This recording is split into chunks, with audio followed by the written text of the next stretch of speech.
नमस्ते प्रणाम नमस्कार दोस्तों। बहुत ही प्यारा है। हम लोग जा रहे हैं, सोहर का उठान लाए हैं हम दोनों बहनें। और आप लोग अपना भर भर के आशीर्वाद दीजिए। भैया लोग लाइक डन जरूर करिएगा। देखिए बहुत ही प्यारा सोहर का उठान है। तो चलिए सुनिएगा आप लोग एक बार जरूर इस गीत को। जरूर तो सुनिएगा, चलिए सुनाते हैं। जरूर सुनिएगा और अपना आशीर्वाद जरूर दीजिएगा अपने बहना को। चलिए सुनाते हैं। हमारे घर मुन्ना का जन्म भइल, बाबू का जन्म भइल, बाबू का जन्म भइल हो। हमारे घर मुन्ना का जन्म भइल, बाबू का जन्म भइल, बाबू का जन्म भइल हो।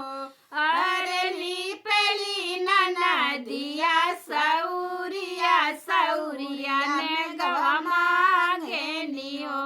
अरे लीपली ननदिया सौरिया, सौरिया ने गवा मांगे नियो। अरे लीपली ननदिया सौरिया, सौरिया ने गवा मांगे नियो। हमारे ही बाबा के महल बाट, कोठवा अटरिया बाट, कोठवा अटरिया बाट, नौकर औरो चाकर बाट हो। अरे लीपली ननदिया सौरी, सौरिया ने गवा मांगे नियो। अरे लीपली ननदिया सौरिया, सौरिया ने गवा मांगे निहो। हमारे महलिया बाट, कोठवा अटरिया बाट, नौकर औरो चाकर बाट हो। अरे लीपली ननदी सौरी, लिपौली अपन नेग मांगे हो। अरे लीपली ननदिया सौरिया, लिपवनिया अपन नेग मांगे हो। हमले बगाले कहरवा पहिरी, अपने घर जाबे हो। बाबूजी हमले बगाले कहरवा पहिरी, अपने घर जाबे हो। लिपा हुए ननदी सौरी, त बाबू के खेलावा, त बाबू के खेलावाई हो।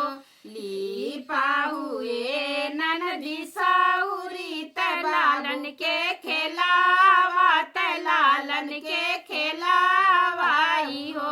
ननदी हो तभी नैया हरवा लाई, बत हरले पहिराई बेबे हो। अरे हो तभी नैया हरवा लाई, बत गाले पहिराई देबे हो। ननदी जब हो लगावे नी कजरवा, कजरवा ने गवा मांगे, कंगनवा ने गवा मांगे नी हो।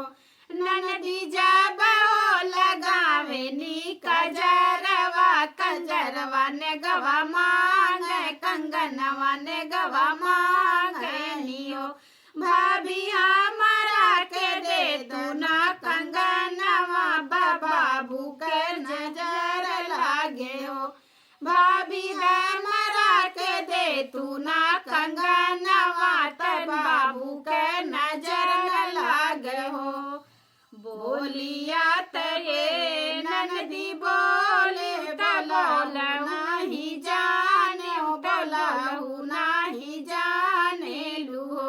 बोलिया तये ननदी बोली, बोलहु नहीं जानियो, बोलहु नहीं जानियो।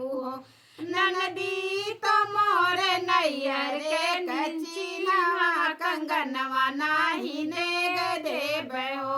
ननदी तो हमरे नैहरे कचिनवा, कंगनवा नाही नेग देबे हो।